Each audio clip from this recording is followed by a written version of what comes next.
నాతో మాట్లాడుమయ్యా,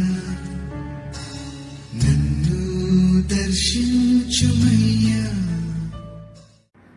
మన ప్రభువైన రక్షకుడైన యేసుక్రీస్తు పరిశుద్ధ నామములో మీ అందరికీ శుభములు తెలియచేస్తున్నాను.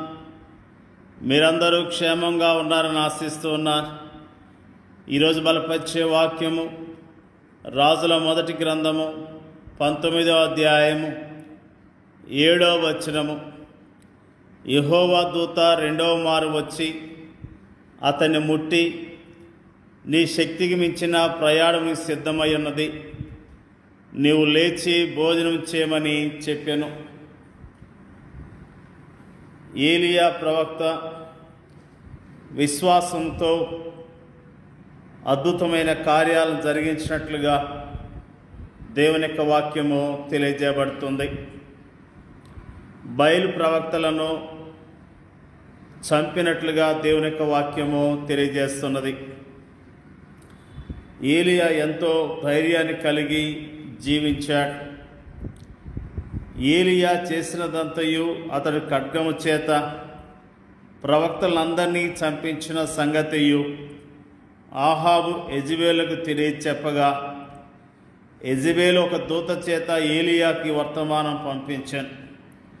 రేపు ఈ వేళకు నేను ఈ ప్రాణమును వారిలో ఒకని ప్రాణం వలె చేయని ఎడల దేవుడు నాకు గొప్ప అపాయం కలగజేయనుగాక.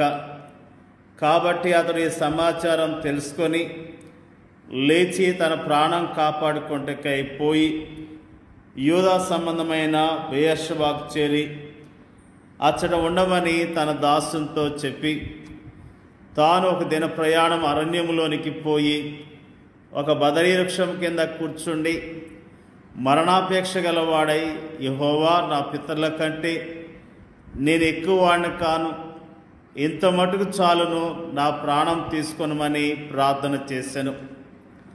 అతడు బదరీ వృక్షము క్రింద పరుండి నిద్రించుండగా ఒక దేవదూత వచ్చి అతన్ని ముట్టి, నీవు లేచి భోజనం చేయమని చెప్పాను. అతడు చూసినంతలో అతని తల దగ్గర నిప్పుల మీద కాల్చిపడిన అప్పమును నీళ్ళబొడ్డియు కనబడిన కనుక అతడు భోజనం చేసి తిరిగి పరుండెను.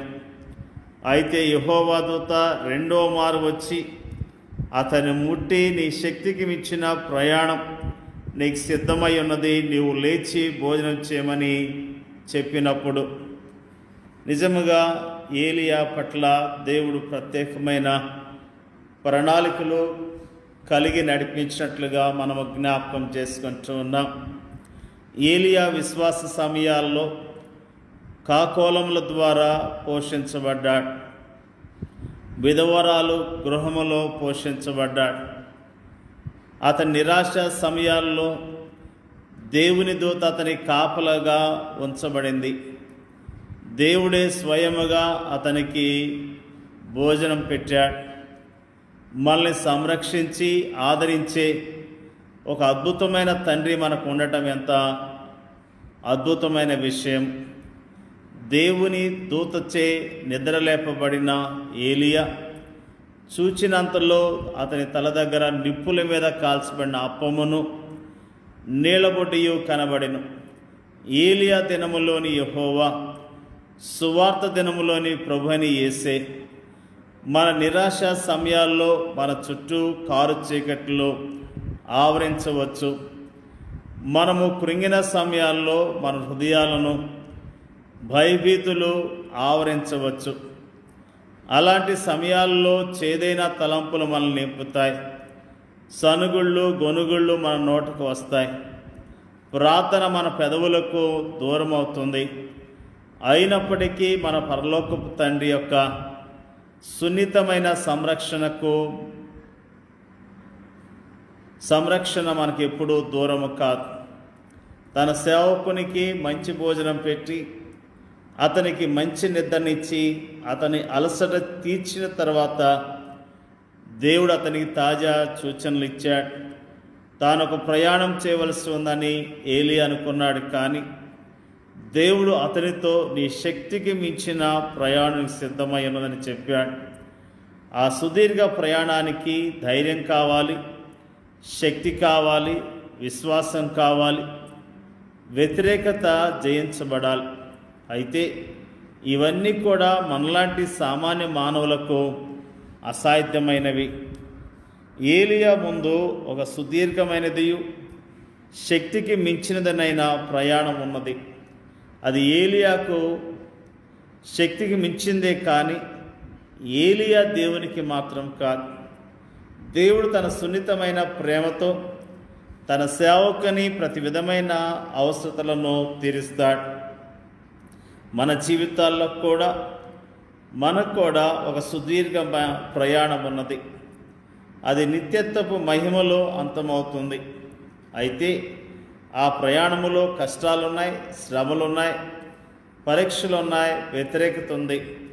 ఈ సుదీర్ఘ ప్రయాణం మన శక్తికి మించినదని మనం అనుకోవచ్చు. ఈ సుదీర్ఘ ప్రయాణం చేసేందుకు మనకు శక్తి చాలదని మనం అనుకోవచ్చు. ఇలాంటి ప్రయాణాలు ఎవరు చేయగలరు అని మనము అనుకోవచ్చు. కానీ నా కృప నీకు చాలును, బలహీనత యందు నా శక్తి పరిపూర్ణమగుచున్నదని ప్రభు మనతో అంటున్నాడు. ప్రభుని యేసు క్రీస్తు కృప మరియు ఆయన శక్తి మనకు అందుబాటులో ఉన్నప్పుడు క్రీస్తు యేసునందున్న కృపచేత బలవంతులగుచ్చు మనం ముందుకు సాగుదాం. దేవుని యొక్క ప్రజలముగా ఏలియా యొక్క విశ్వాసాన్ని ఈ రోజున మనము జ్ఞాపకం చేసుకుంటున్నాం. నిజంగా ఏలియా ప్రభుమందు విశ్వాసం ఉంచి అద్భుతమైన కార్యాలు జరిగించాడు. ఏలియా నిరాశ కలిగి ఉన్నప్పుడు ప్రభు అతనికి ధైర్యాన్ని ఇచ్చాడు. అతని విశ్వాస జీవితంలో ప్రభు నమ్మదైన దేవుడిగా అతనితో ఉంటూ అతన్ని నడిపించాడు. మన విశ్వాస యాత్రలో కూడా ఆయన మనతో ఉన్నాడు. మనం కూడా విశ్వాసంతో చక్కగా నడుద్దాం, దేవుని కార్యాలను చూద్దాం. దేవుడు మన పట్ల ప్రత్యేకమైన ఉద్దేశాలు కలిగి ఉన్నాడు. మన జీవితాల్లో ఆయన ఉద్దేశాలు నెరవేర్చబడినట్లుగా విశ్వాసంతో ఆయన కొరకు జీవిద్దాం, ఆయన మహింపర్దాం. దేవుడి యొక్క వాక్యాన్ని దీవించునుగాక. పరిశుద్ధుడైన మా తండ్రి, మంచి తండ్రి, నీకు స్తోత్రాలు. మరి ముఖ్యంగా ప్రార్థన చేయుచున్నాం ప్రభువా, ఏలియా యొక్క విశ్వాసాన్ని, ప్రభువా ఏలియా పోషించబడిన విషయాన్ని, ఏలియాను మీరు నడిపించిన విషయాన్ని జ్ఞాపకం చేసుకోవటానికి మాకు ఇచ్చిన ధన్యతను బట్టి స్తోత్రాలు తెలియజేస్తూ ఉన్నాం, ప్రార్థన చేయుచున్నాం. మరి ముఖ్యంగా ప్రభువా మా విశ్వాస జీవితంలో కూడా అయా మరి ప్రభువా విశ్వాసంతో జీవించడానికి కావలసిన నీ బలాన్ని, శక్తిని మాకు అనుగ్రహించమని అడుగుచున్నాం తండ్రి. నీకు వందనాలు తెలియజేస్తూ ఉన్నాం ప్రభువా. మా పట్ల నీకున్న ఉద్దేశాలు నెరవేర్చబడాలి. నీ చిత్తానికి లోబడి మేము చక్కగా ప్రయాణం చేయటానికి, యోగ్యముగా నేను మహింపరచడానికి సహాయం చేయమని ప్రార్థన చేయుచున్నాం. మరి ముఖ్యంగా ప్రార్థన చేయుచున్నాం ప్రభువా, నిరాశ నిస్పృహల్లో ఉన్న విశ్వాసులను, సేవకులను మీరు జ్ఞాపకం చేసుకోండి అయ్యా. అయ్యా మరి ప్రభువా వారిని ధైర్యపరచండి, బలపరచండి. వరకున్న నిరాశ నిస్పృహలు తొలగించి నీ నామంలో ధైర్యాన్ని దయచేయండి అయ్యా. ప్రార్థన చేయుచున్నాం. కృంగిన వారిని లేవనెత్తమని ప్రార్థన చేయుచున్నాం. దుఃఖముతో ఆయాసంతో ఉన్న విశ్వాసులను బలపరచండి అయ్యా. ప్రార్థన చేయుచున్నాం. నీ నామములో ప్రభువా పరిచర్య చేస్తున్నా నీ సేవకులందరినీ జ్ఞాపకం చేసుకోండి అయ్యా. స్తోత్రాలు. మా దేశంలో ప్రపంచవ్యాప్తంగా నీ నామములో పరిచర్య చేస్తున్న సేవకులను, వారి కుటుంబాలను దీవించి ఆశీర్వదించండి. వారికి ఉన్న ప్రతి అవసరత మీరు తీర్చండి అయ్యా. స్తోత్రాలు. నిజంగా ప్రభువా నీ నా మహిమార్థమై మేమందరం కూడా జీవించడానికి సహాయం చేయండి అయ్యా. ప్రార్థన చేయించున్నాం. అనాథలను, దిక్కులేని వారిని, చెరసాల్లో ఉన్న వారిని, విధవరాళ్లను జ్ఞాపకం చేసుకోండి అయ్యా. వారిని ఆదరించండి, ధైర్యపరచండి, వారి క్షేమం దయచేయండి అయ్యా. ప్రార్థన చేయించున్నాం ప్రభువా. నీ నామములో ప్రభువా ప్రతిరోజు లేఖనాలు ధ్యానం చేస్తూ విశ్వాసంతో ప్రభువా జీవించడానికి పరిశుద్ధాత్మ శక్తిని మాకు దయచేయండి అయ్యా. ప్రార్థన చేయించున్నాం. మాకు ఇచ్చిన చక్కని వాక్య భాగాన్ని బట్టి నీకు వందనాలు తెలియజేస్తున్నా. విశ్వాస యాత్రలో చక్కగా జీవించడానికి నీ కృపను మెండుగా మాకు దయచేయండి అయ్యా. ప్రార్థన చేయుచున్నాం. మాకు ఇచ్చిన ఈ యొక్క చక్కని మాటలను బట్టి వందనాలు తెలియజేస్తున్నాం. మా ప్రార్థన అంగీకరించమని యేసుక్రీస్తు నామములో అడుగుచున్నాం తండ్రి. ఆమేన్.